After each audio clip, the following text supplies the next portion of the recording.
Ashhadu an la ilaha illallah wahdahu la sharika lahu wa ashhadu anna Muhammadan abduhu wa rasuluh.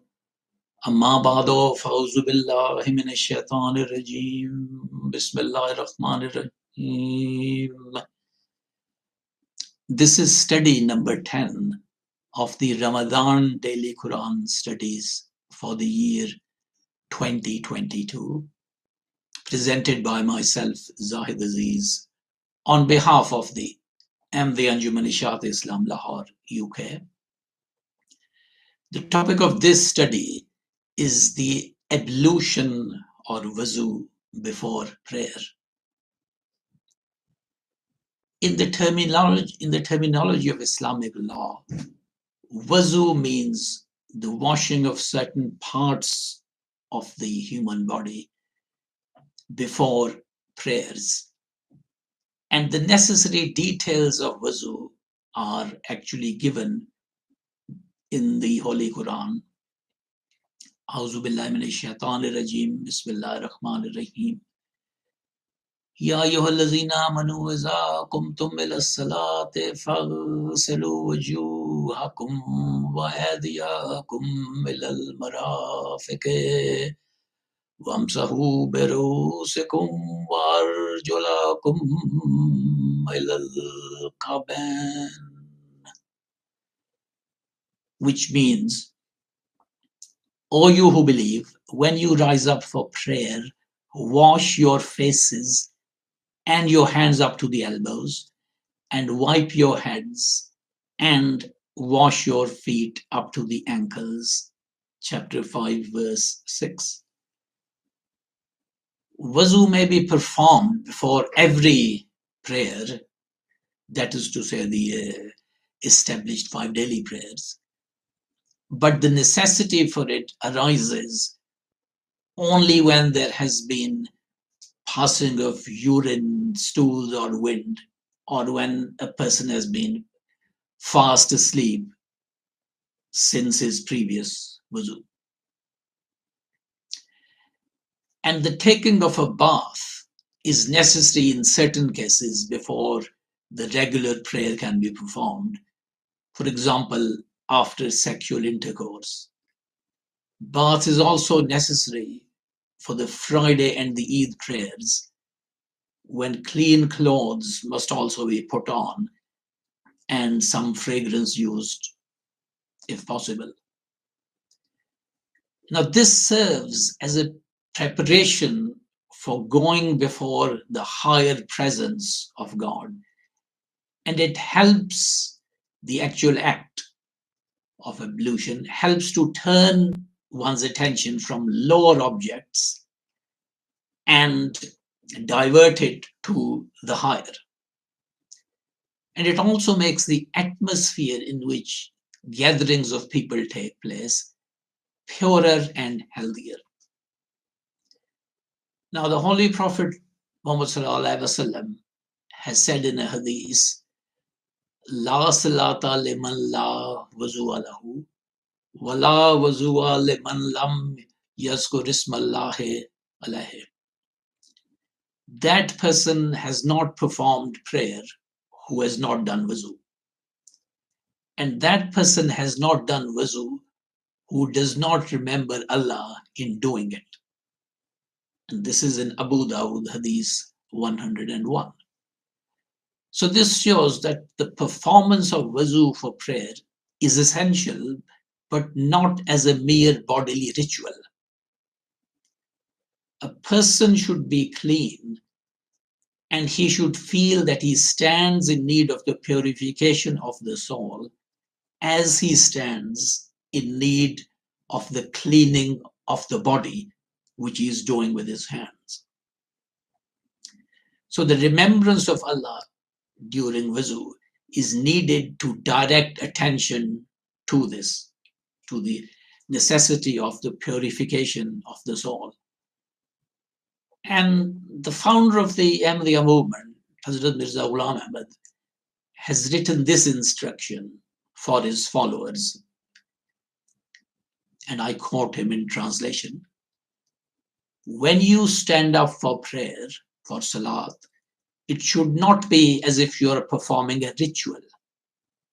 But before the prayer, just as you perform an external wuzu, in other words, the wuzu of the body, also perform an internal wuzu, in other words, wuzu inside, and wash off ungodly thoughts from your limbs.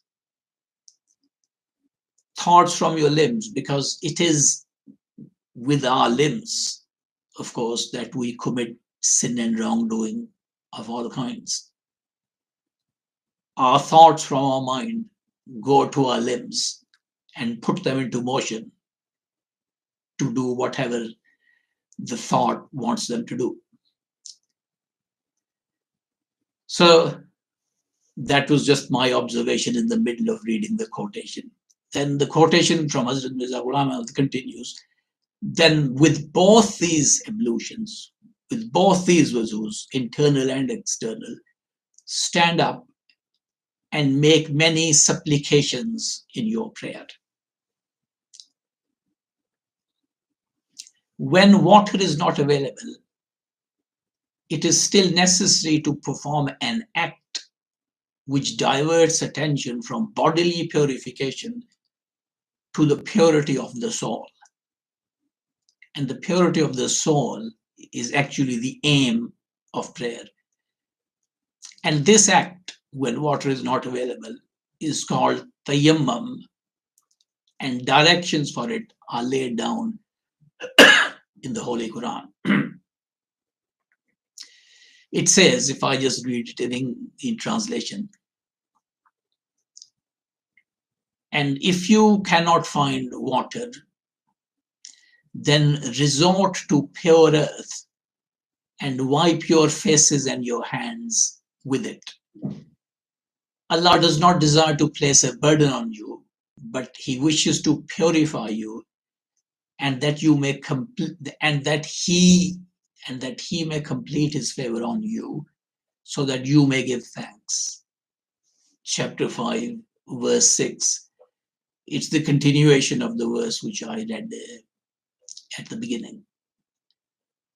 When a person is unable to find water, or when the use of water or the taking of a bath is harmful, he or she is told to use pure earth, and that is stated to be a means of purification. Now, obviously, wiping the face and the hands with pure earth does not serve the purpose of bodily purification, and therefore it is the purification of the soul which is intended here. And tayammum consists of striking both hands on pure earth or on anything containing pure dust, and then blowing off the excess of dust from the hands, and then passing the hands over the face and the backs of the two hands, the left going over the right hand and the right hand going over the left hand.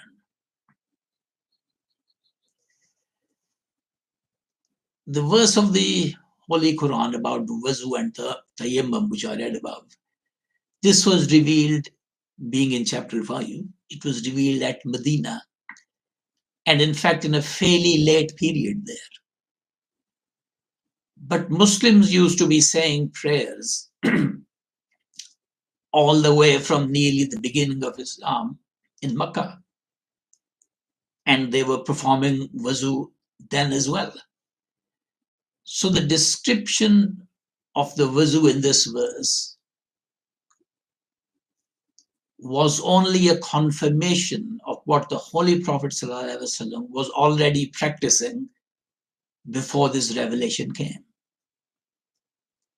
And the confirmation in this verse of what the Holy Prophet was already practicing, this shows that the details of prayer, the details of wuzu, or other such matters that the Holy Prophet taught to Muslims, these were given to him by Allah's command. And these were given to him through what is called inner revelation, wahi khafi, which the Holy Prophet received from Allah, apart from the open revelation in words, which became recorded in the Holy Quran. So the entire prayer, and we'll see this in later studies, the manner of the prayers taught to Muslims or taught to his followers by the Holy Prophet ﷺ, which we follow, that was, although it is not in the Holy Quran, but that was in fact revealed to the Holy Prophet by Allah. Now, prayer is also a means of unifying society. The prayer service in Islam, as we know, is divided into two parts. One is said individually, known as Sunnah, and the other is performed in congregation and is known as Farz. The first part is essential, and if you cannot join a congregation, that has to be said individually. The individual private prayer is meant simply for the development of the inner self of a human being. But the congregational one has other purposes as well. And it is those which make the Islamic prayer a mighty force in the unification of the human race. It brings people together and makes them equal. And there are religions in this world in whose places of worship they reserve seats at the front for important personages, important religious and political personages, and anyone else has to take the ordinary seats. But this is most definitely not the case with the prayer service of the religion of Islam. It brings people together and makes them equal. And that is in this way, that before God, who is their maker, they all stand shoulder to shoulder. So you have the ruler of a country standing alongside his most ordinary subject, the rich standing with the poor, the white with the black. So the differences of rank, wealth, and color, race, nation, vanish inside the mosque. And there is an atmosphere totally different from the outside world, an atmosphere of brotherhood, equality, and love. And that is what prevails within the mosque or the room where congregational prayers are said. So that is the end of this study.